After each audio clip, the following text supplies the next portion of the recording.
You've landed again on Planet 412. I'm your captain of sorts. My name is Matt Emsch, here to help you through this strange and paranormal world, this universe that has so many things in it. The head spins. What I'm going to talk to you guys about today is an experience I had in the supernatural paranormal realm.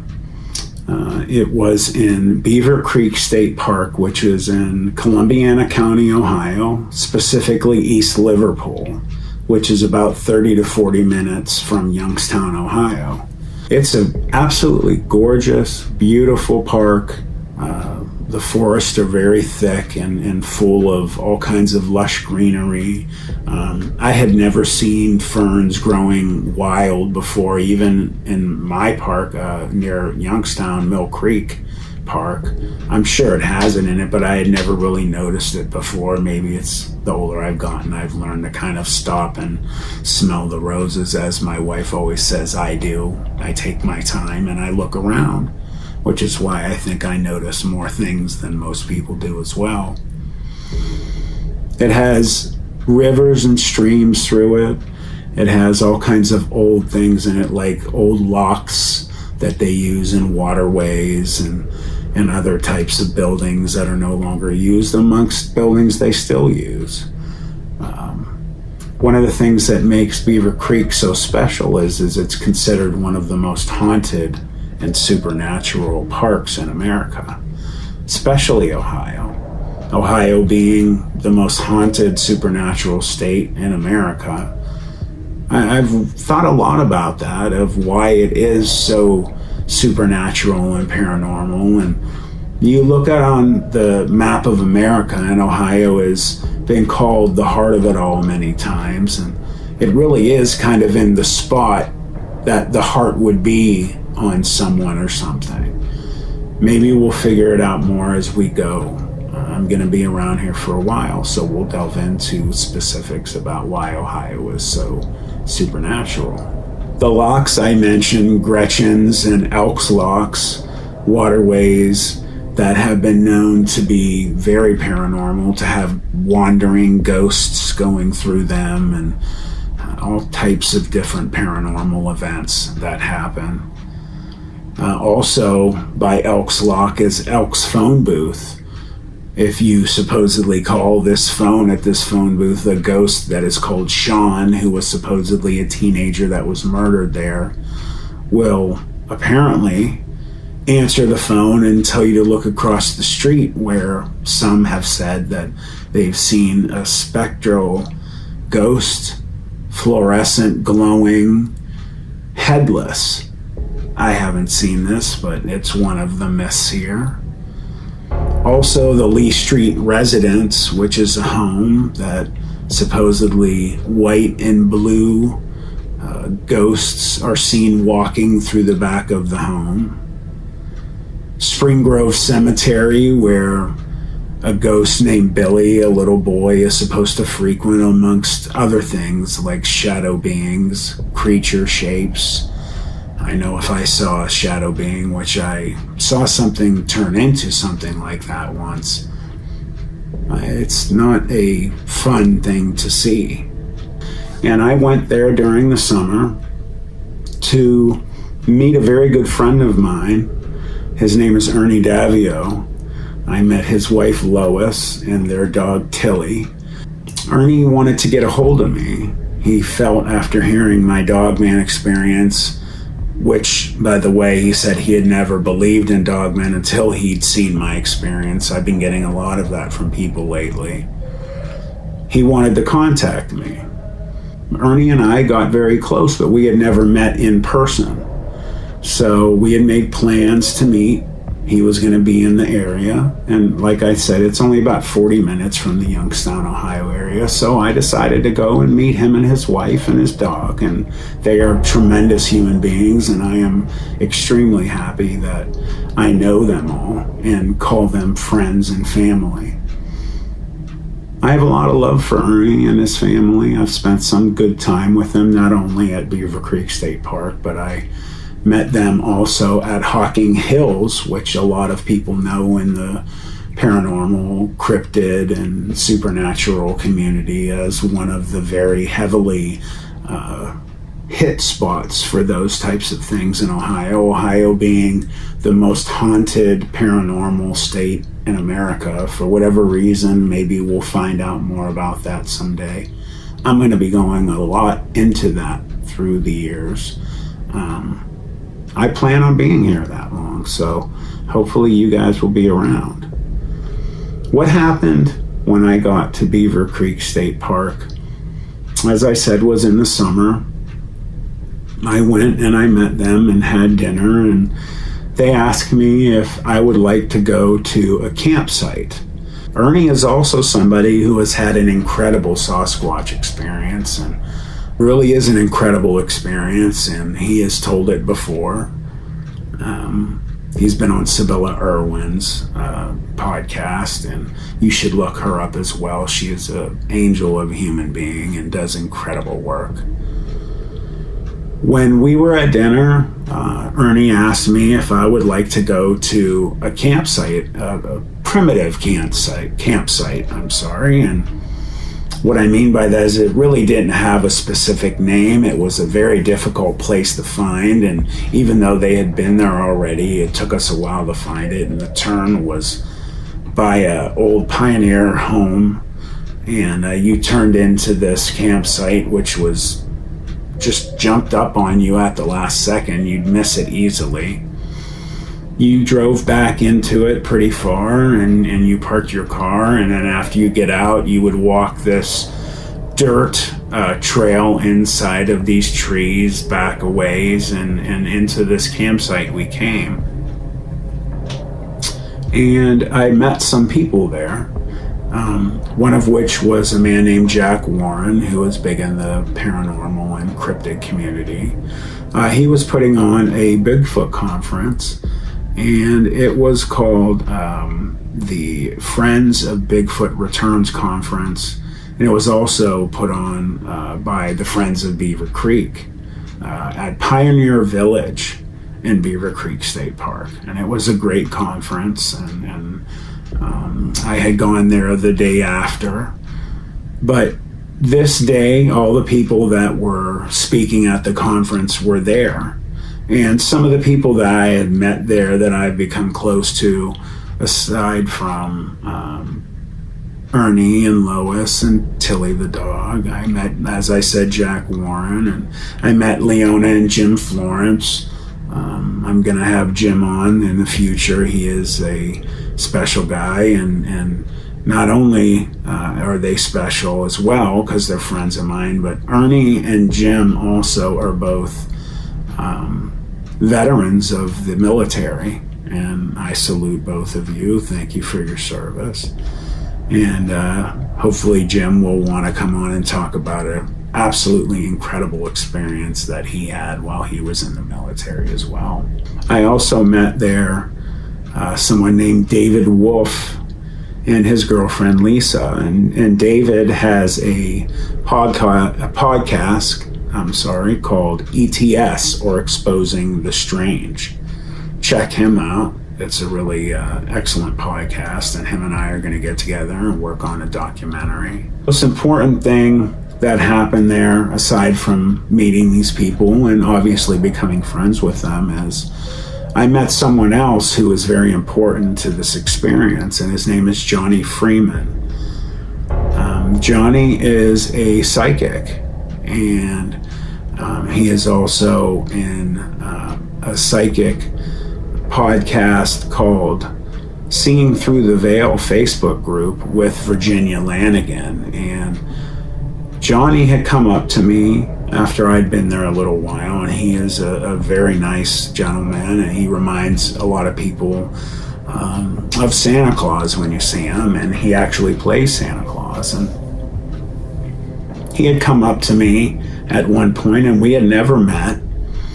And I remember I was talking to some other people, and he came up and he kind of, grabbed my arm, and he had my attention, and I looked at him. I was curious who he was, and asked him if, I could help him, and he had told me that he was sorry to bother me, but he was drawn to come over to me and speak to me, and he said that I had an aura, a strong aura, one which he hadn't seen before. And then on top of that, he also said that there was a trail in Beaver Creek State Park, in this area, in this campsite specifically. And he said he doesn't know why, but something was telling him that he had to come up to me and I needed to go up this trail. And he showed me where it was, and it was pretty far up a good grade. When I tell you a good grade, it was sketchy, and it was a sketchy trail because it was small at some points, and I mean small this way. And I got nervous, and I kind of laughed at first, because you have to understand, at this time I had just had my left knee replaced. I've had 27 surgeries in my lifetime, 14 of which were on my left knee alone, from when I played football through high school and college and tore my knee up really bad. And I had finally got it replaced, and I probably was only out a month and a half or two when I was using a crutch. I should have been using two, but I was using one. And he told me again that I needed to go up there, and I asked why, and he said supposedly that there was a portal at the top of this trail.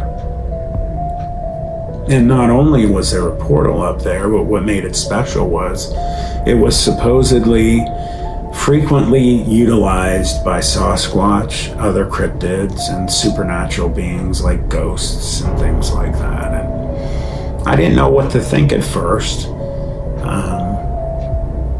And again, the one thing that kept going through my head is, if I were to decide to go up this sketchy trail, because trust me, it was sketchy, the thought of my left knee needing, to be taken care of because of having it replaced, very serious surgery. And then I was still a newbie, and I pretty much still am, even though I'm after a year out of having my right leg amputated below the knee. So I was still new on that. And I laughed and said, you see, I'm using a crutch, and I just had my left knee replaced. And I said, and take a look here. And I lifted my right pant leg up and showed him my prosthetic, and he said, I understand. And he said, I'm just telling you what I need to tell you. It's up to you if you want to go up there. Now, me being who I am, and the experience that I had when I was 14 in the steel mills of Youngstown, Ohio, with my 4 good friends, and we had the dogman experience, the attack that happened, and one that grabbed me, of course, and it was very hard for me to let it go. And within probably 15 to 20 minutes, I had made the decision to go up there, and I would be damned if I wasn't going to go, even though I was on a crutch, and I had a prosthetic, and I had my left knee replaced, and I was in a lot of pain, and I knew it was going to be rough, and I was nervous. I was scared. Not from the portal that was supposedly up there, but what if I hurt my knee? What if I did it so bad that I needed to have surgery again? And I've been through a lot, as you just heard. I've had 27 surgeries lifetime. I'm looking at some more. So I begrudgingly started going up this trail by myself, and he said, you need to go up there by yourself, which again made me nervous. I had thought, well, maybe I could bring my friend Ernie and I could hold on to him at some parts. And he said, you need to go by yourself. So I went, and it took me a while. It took me about 30 minutes of very, very painful, slow steps. I was soaking wet by the time I got to the top. And when I say sketchy for the trail, it was beyond sketchy. There were some parts that it was only a few feet wide, and it brought you really close to the edge of a hill, of a much, almost like a mountain. Hundreds of feet drop by the time I got to the top, and if you fell, you would get extremely messed up just by falling, and maybe killed or maimed. And that thought kept going through my head. There was a stream or a river, I'm not sure which, and you could see it very easily to my left when I went up. And I kept looking down like, oh my God, please don't let me fall. No one is here. If I make it, I'm going to, of course, be in even worse condition than I already was. Not to mention my family would kill me for doing that, and if they knew what I was doing, oh my God, would they have gone crazy on me. You have to understand what I've been through the years, and to have this knee replacement was a long time in the making, and it was very specialized. It was a robotic assisted surgery, and there was a lot of difficulty through it. So I was healing well for one of the first times. I have lupus, and that's an autoimmune disease that causes a lot of problems for people. It eats up your joints, all your joints, and after it finishes with that, it moves on to major organs down the road, and some people it takes your life at a much younger age. And I lost my mom and dad a while ago. My dad over 10 years ago to pancreatic cancer. And my mom, about 7 years or more, I've lost count. They've been gone way too long. And we lost my mother to complications from lupus, which I inherited from her. And I have it pretty advanced, so it's beaten me up pretty good. So that is creeping through my head of, being nervous going up this trail. And, when you enter this trail, you had to push through some trees and bushes. And as you're walking, there's trees going through, and I had to literally pull on some of them to get up the hill, because the higher I went, the steeper the grade got. And at the end, I was literally walking up like that. And my prosthetic at the ankle on it was bending so hard sometimes I was nervous it was going to snap. It didn't. I also worried, as it was so difficult to go up, sometimes I had to drop my crutch and hold it in my hand and kind of pull myself up and go. And I was thinking, oh my God, when I have to go back down, that's gonna be even worse. And it was. And I was nervous, but I kept trucking, and I made it. There was even a point when I had pushed on a tree, and it had fallen over. It was so dead, and thankfully it fell towards the ravine, and it just fell. And it was loud, and I was told everybody heard it down there at the campsite. And they didn't come up, but they almost did. And they were worried I might have fallen and something happened, but it did. It was just the tree, and I made it to the top, and that was very special to me, because it was something that proved to me that I could make it. You had to understand, I was going through a lot in this past year at this time. When I got to the top of this Sketchy trail, there was one last leg of this, and I'm going to have pictures that I'll put in this video that you'll see that will show kind of my traveling of this trail and some of the spots along the way. And at the end, to get to this portal, I would have had to, as the picture you'll see will show, go through an area only about this wide that would have fallen into the ravine if you slipped. And I was not willing to try this, because I knew that if I did, being on a crutch, having my left knee just replaced, having a prosthetic on my right leg, I would have fallen. My luck, I would have not been killed. I would have just been maimed and had months and months of surgery and then rehab.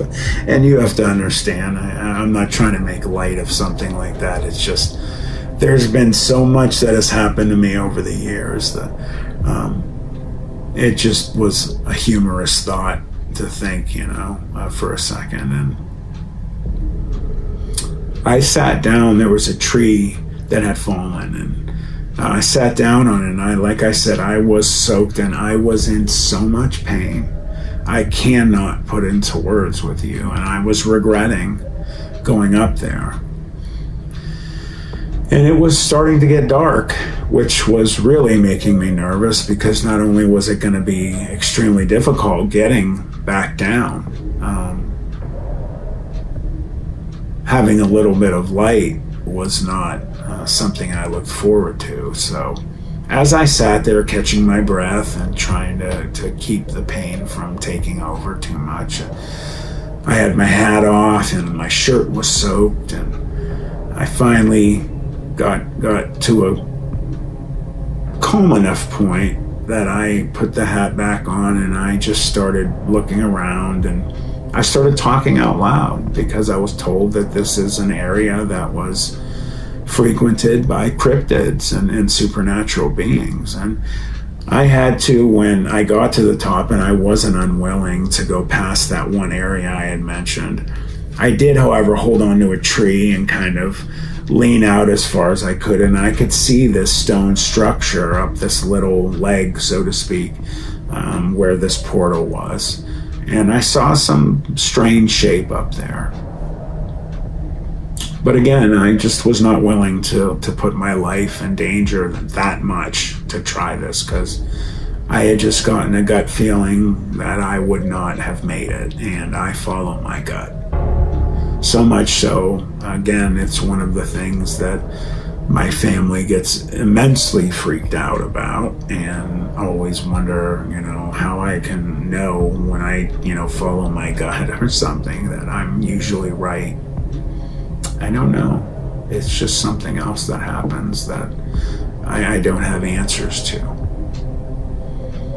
So I sat down and I started talking out loud, saying that I mean you no harm. I'm your brother. I'm here as a friend. Please, show yourself to me. Talk to me. Let me know you're here. And I did that for probably 20 to 25 minutes, and nothing happened. It did, however, at one point get extremely quiet. Now, be it that the sun was maybe going down, maybe it was getting quieter because of that, but I've heard so many times when experiences happen, it gets deathly quiet. And the only thing that I noticed was this stream or river down in the gully. That's the only noise I heard. I had heard birds and things like squirrels and whatever else going through leaves and chirping and other noises, and all I heard was that stream. And something signaled to me that something was going on. I didn't get scared. I got anxious. I got a little nervous. And I started to almost prepare myself in my head for something to happen. And I ran through my head what happened to me when I was 14 and me and my friends were nearly killed by a dogman when I was 14. And I started to say things in my head like, just, if you see something, just don't freak out, because you can't run. If you do, you're going to fall. I make a lot of jokes at this day and age with my situation of having a prosthetic and having a tough time, getting around fast. That if there was ever a situation of like, an alien or a monster that's trying to kill a group of us, or, a Michael Myers or Jason Voorhees coming after us, that I would be the one that you see in the movie say, everyone go, I'm going to stay behind, I'll give you as much time as I can. That would have to be me, because I'm not the one getting able to run away. So I talked more out loud, and as I said, nothing happened. And I decided to start making my way back down. But the thought came into my head, why don't you try an EVP? You've seen it so many times on shows that you love to watch. And I have my cell phone, which is a little computer, and it has, recording devices in it. So I got my phone out and I started recording, and I started talking out loud. And after about, 20, 25 seconds, I turned it off. And I played it back immediately. And I was immediately, within 5 to 10 seconds, stunned beyond belief. You'll hear that. Is there anyone out here with me? Thank you for allowing me to be in your home, in your woods. Do you want to say anything to tell me you're here?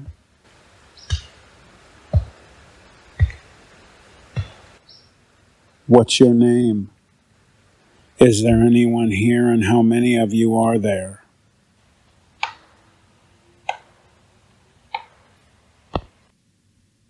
And I played it back again and again. And what I heard on there only could be explained to me as what a Sasquatch or a Sabe would sound like, grunting. It's very obvious it's not me.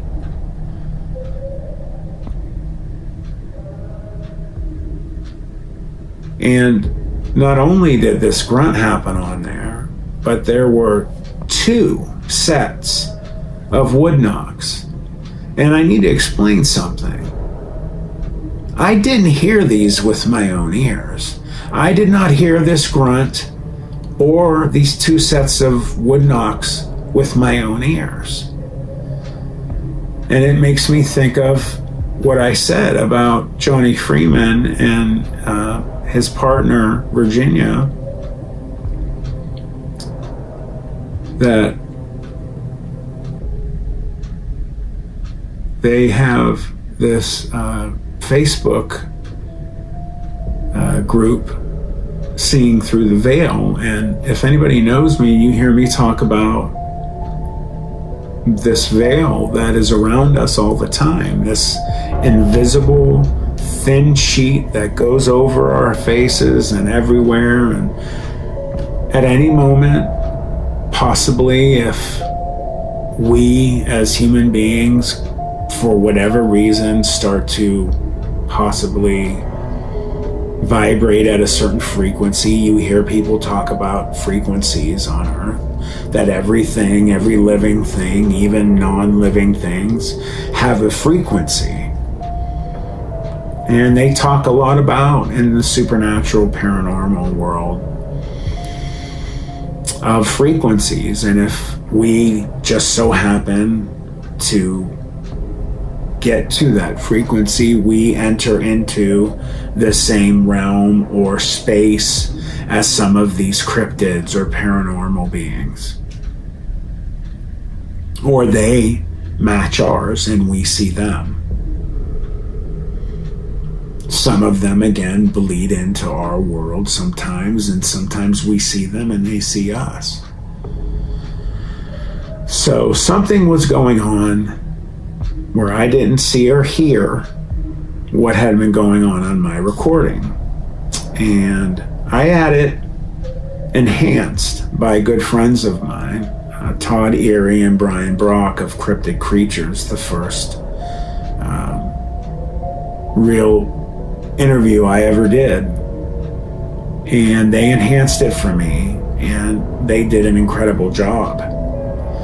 Todd and Brian are very good friends of mine. Todd and I speak every week, multiple times. Him and I have gone extremely close over the years. And I appreciate that they did this because it made it much easier to hear. So I make it down after another probably 40 minutes because nothing else had happened, and I had tried. I did other EVPs and nothing else happened. And before I left, I said out loud, "Thank you very much." I was extremely excited. Every hair on my body was standing up, and I had goosebumps everywhere. And I thanked whoever or whatever had given that, what I consider a gift to me. And I made it down, and when I went down, I had the full intentions of grabbing my friend Ernie Davio and having him listen, but he was speaking with someone, and I saw Johnny Freeman standing by the fire by himself. And I immediately went over to him, and I threw my crutch down, and I grabbed him, and he has a funny story to tell that, because I'm a big guy, I grabbed him, and he said he was shocked, and I kind of picked him up a little bit when I grabbed him. I didn't mean to grab him that hard, but I was so excited and overwhelmed about what just happened to me, and that I had it on my recording, that I grabbed him and I said, "You need to come over here and listen to this. You won't believe what just happened to me." And he said, "Okay, bud. Okay, calm down." And I think he realized he wasn't surprised something happened. He knew it was. That's why he told me to go up there. And you can ask him yourself. He's not hard to find. He will tell you everything I'm saying is true.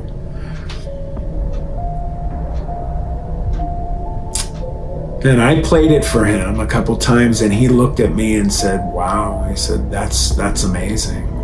"You really didn't hear that with your own ears?" I said, "Absolutely not." And he said, "That's really special. I'm happy for you." He said, and he always says this to me, he said, "You were the chosen one that night."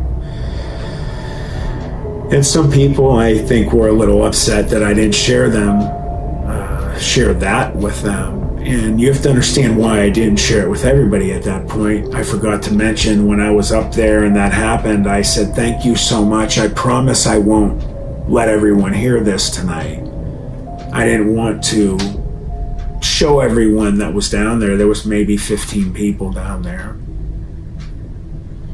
And I didn't want everybody to run back up. And if something had felt close enough to me to share that with me, then I wanted to respect it. And I did. And I was told that some people weren't happy. They could tell what was going on. And I'm sorry, and I felt bad about that. And I still am. But I had made a promise to whatever had decided to give me this special experience.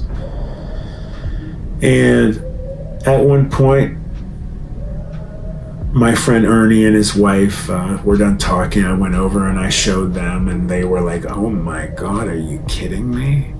And everybody was kind of freaking out. And I remembered I was sitting there, and I noticed up in the tree above me, I kept seeing this shadow, and it freaked me out really bad. And then I found out it was just a real giant raccoon that just kept going back and forth, and their dog Tilly had drew my attention. And they talk about dogs and paranormal things, and I thought right away it was something paranormal.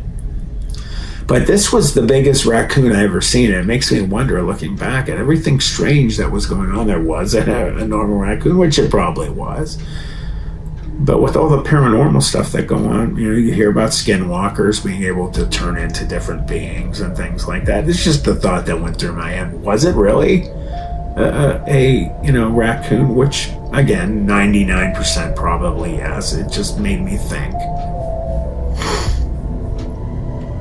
So I was so soaking, I went back to my car where I had changes of clothes, and I went back and I changed. And then after I got back out of my car and I had taken my prosthetic off, I was in a lot of pain, and I cleaned myself up, and I just decided to call my family and tell them. So I walked across the parking lot to this part of the stream that I had saw from up at the top, and I was on the phone and I was telling them what happened, and they were like, "Oh my God, really? Are you serious?" And something else really strange happened as I was talking on the phone by this stream. And I say this right on the phone. I was surrounded, and I am not over exaggerating. And again, you could ask Johnny Freeman about this. I was surrounded by millions upon millions of lightning bugs, of fireflies. I have never in my life seen more fireflies than I did right then, and I was literally surrounded. They were everywhere. They lit up the night. It was incredible. Never seen anything like that before with lightning bugs. And I learned when I got back and I talked about it that they had them all around the camp. And Johnny had said to me, you know, when you left to go to your car, they left. And everyone said, oh my God, look at all the fireflies. And I had left, and it happened right after I had left that they had seen them. And then I was in my car and they disappeared, and everyone wondered where they went. I was surrounded by them, and when I mentioned it, they had told me that they were up there. How strange, after he had thought about that, and we had talked about this afterwards, weeks later, that Johnny said that he noticed when I was gone, they left. And it makes me wonder again, what was going on? I heard this EVP, I had this happen to me, and then all these lightning bugs are surrounding me. And then when I started to make my way back, they also just disappeared once I entered this trail to go back to this campsite.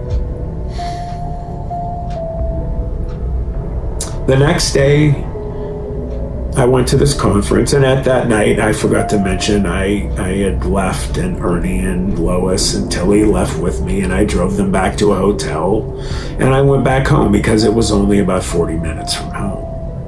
The next day, I got up early, and I went back to this Bigfoot conference that Jack Wont had put on.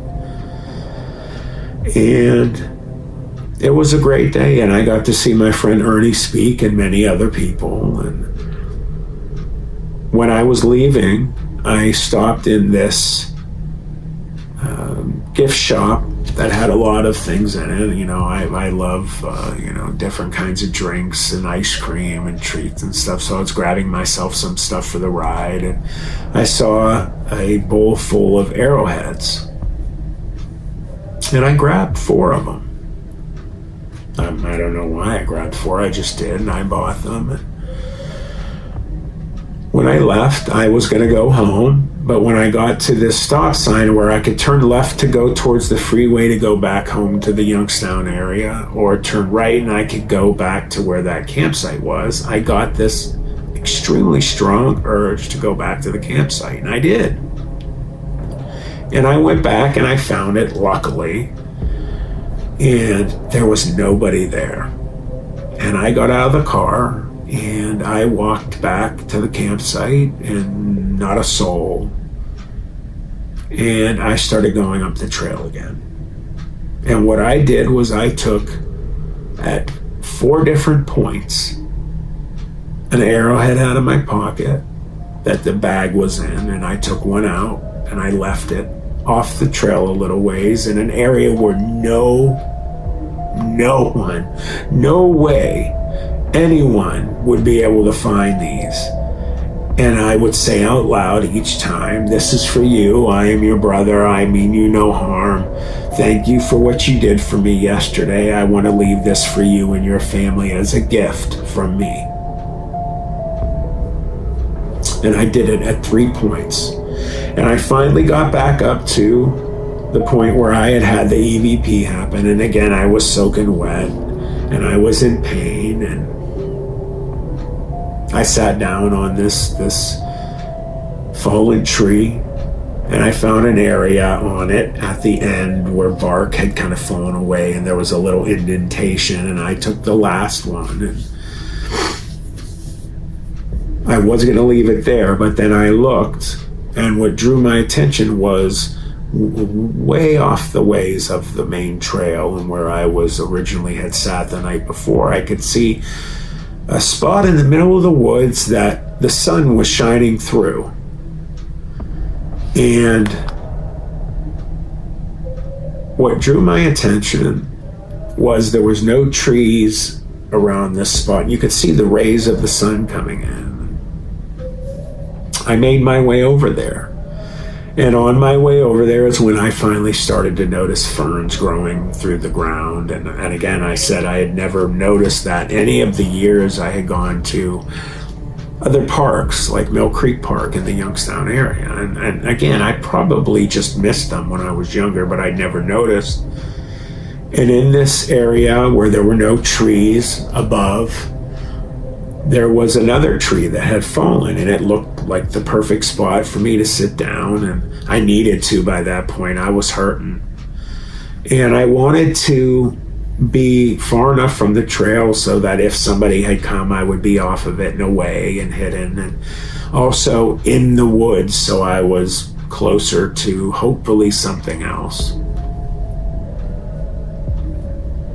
And I took a leaf of this fern and I sat it on this tree that was in the middle of this opening, and I took out the last arrowhead, which was a bigger black one. Black is my favorite color.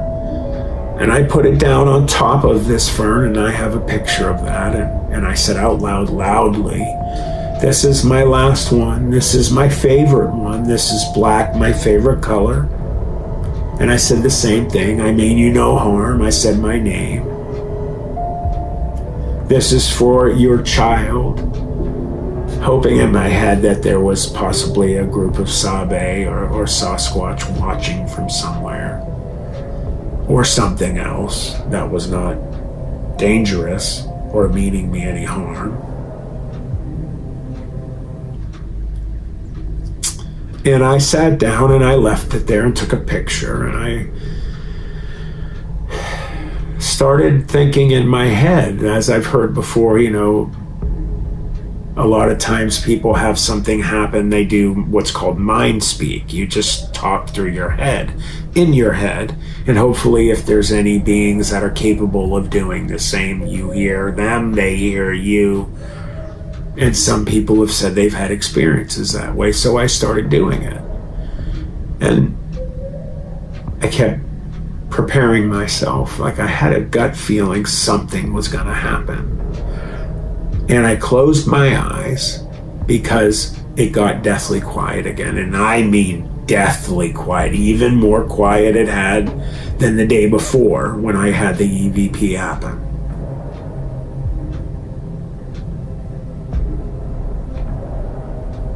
And I prepared myself. And I said in my head, I was like, okay, again, Matt, if you see something, don't freak out. Just remember what happened to you when you were 14. Just be calm. You can't run. You'll fall in here. Just try your hardest to not freak out. And of course I was thinking, I really was thinking I was going to see something like a Sasquatch. It's like, you can't be prepared to see it. I've never seen one, and I still have never seen one. And I was really getting the gut feeling after about, I don't know, 2-3 minutes with my eyes closed, I'm gonna see something. I didn't hear anything. No squirrels, no birds, nothing. So I opened my eyes, fully expecting something's gonna be there, and I was nervous. I had goosebumps and the hairs on my arms were standing up, and I opened my eyes and I didn't see anything. And I was disappointed. And I said, well, you know what? Thank you. I said out loud, what you did for me yesterday, I will never forget. And I looked down to grab my crutch, and I have a picture of all this too. And when I looked down, immediately what grabbed my attention was between my feet, well, my foot and my prosthetic foot, was a huge feather, which I have found out since was a eagle feather, which is supposedly in the Sasquatch world gifted to human beings, which has immense meaning. I don't really know exactly what. If anybody knows, I'd love to know. And it was between my feet. And let me explain something. I looked around and I looked down and I had put my crutch down. I would have noticed a big giant feather between my feet. I would have stepped on it too. Not only was this feather between my feet, what I had neglected to mention was when I was about to sit down, I noticed ferns, and then I also noticed this vegetation on the ground, which I also took a picture of. I'd never seen this type of vegetation or plant.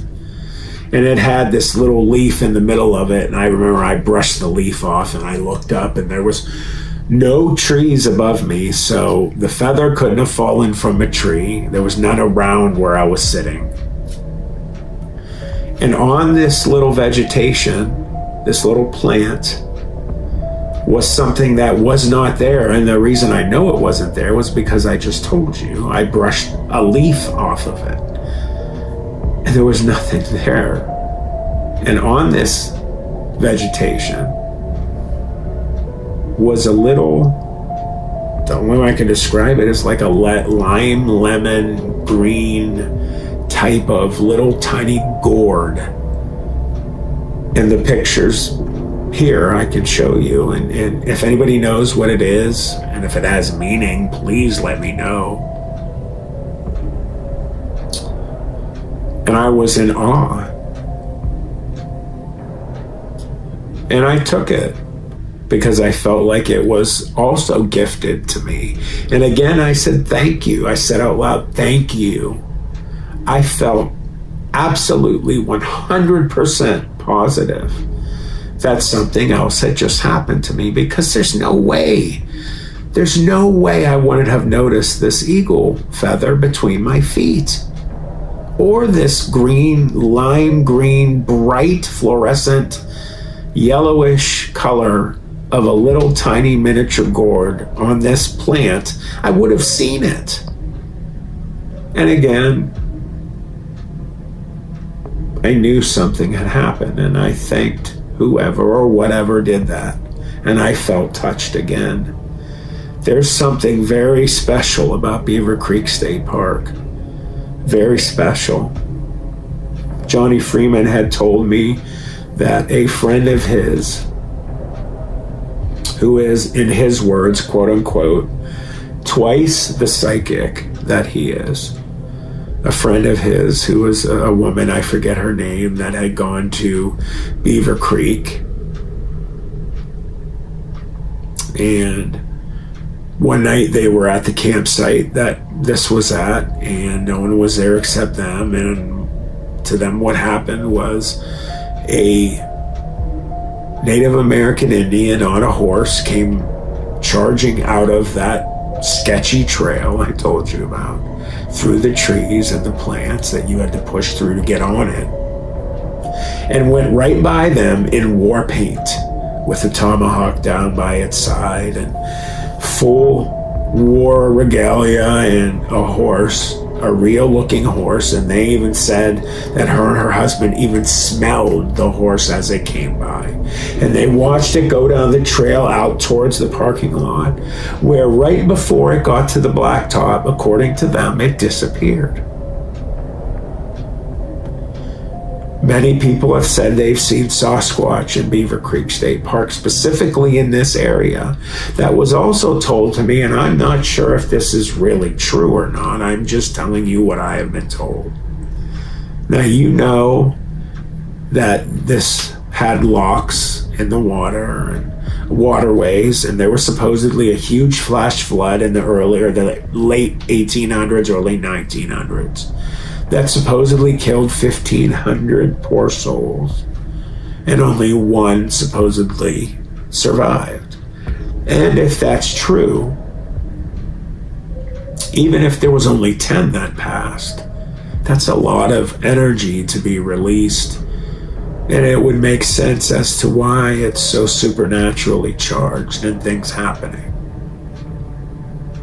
Now, I left and went home, and I played these EVPs for my family multiple times and showed them the feather, which I still have, and this little gourd. It absolutely happened, 100%. And again, I hope you believe me like you believe me about my dogman experience. It really happened, and I have people you can ask, Johnny Freeman and Ernie Davio and Jack Warren. I feel very lucky and touched that this happened. You can believe me if you like, or if you don't, I don't begrudge you. As I always say, if you don't believe that something like this can really happen, you can't wrap your mind about it. I feel bad for you, because there's a lot out there that's going on that we don't understand. More is happening every day. The UFOs our government show us, or the unknown aerial phenomena. The things that happen, like at Skinwalker Ranch, the portals that open, the different beings that are seen coming in and out, or ships. The sounds that are heard there. There's no people or bodies around to be seen anywhere, but conversations are being heard. Unembodied voices that sometimes people have spoken out loud to them and they are almost answered, or there is an answer, then they stop, or they tell them to leave, or a lot happens out there. Anyone that's watched Secrets of Skinwalker Ranch and the other things that have happened, you know there's a lot that goes on there. Maybe Ohio is on a ley line, a big one. I'm sure there are ley lines that go through Ohio, and that's why it's so supernaturally charged. It has some of the most Indian burial mounds anywhere in America. It is a really freaky, supernatural state, and I'm happy I live there and I'm from it. I'm proud to tell you about this other experience, and I'm going to be telling you more. We'll be talking about other people's as we go, and other stories and exciting things that have gone on in our strange world and universe.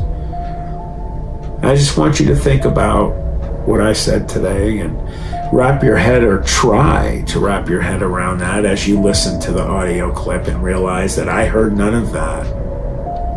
I played that at the second annual Dogman and Cryptid Conference put on by Paranormal Roundtable. Josh Turner and his crew. Mushu and Anthony were there, and Nellie, Josh Turner's wife, and I met a ton of great people like Ron Moorhead, the legend, who I played my EVP for, and he heard it, and a couple times, you know, Ron Moorhead is one of the goats, you know, having the Sierra sounds and him recording that is one of the most incredible Sasquatch pieces of truth out there that you can hear. And he heard it 3 times, and he looked at me and I said, "What do you think, sir?" And he said, "You got something there, man." I said, "You really think that that's a Sasquatch?" He said, "Well, if you've ever heard one, it sure sounds like that grunt is what you got." So that's a heck of a stamp right there. And I played it for a lot of people there. Martin Groves, who's a dear friend of mine. We compared notes about my Dogman experience. A lot of similarities we'll discuss down the road with him on here. When I go to the LBL and get inducted into the Brother of the Wolf soon, hopefully. And I played it for people like Lyle Blackburn and Adam Davies and Daryl Denton and Larry Joe Fisher and Martin Nunley and some other people there, and everybody heard it, and they all looked at me like, huh. Not like, oh, that's nothing. They looked at me like, holy cow, dude, you got something there. And you can ask them, you know, I played it for some more there as well, and people were pretty wowed by it. It's really cool. I hope you enjoy it. I hope you've enjoyed this episode. We're going to take off from Planet 412, but before we do, I want to ask you one more time to please like, subscribe, and hit that notification bell. It really does help. It helps to watch videos all the way through, and if you don't want to watch a video all the way through, at least let it play when you're doing something else on your phone or something, because that's very important to us. Thank you for being here. I'm your host, Matt Emsch. and you would hit the subscribe, like, and notification bell. It might seem not important, but it really is to people like me. So I would greatly appreciate it.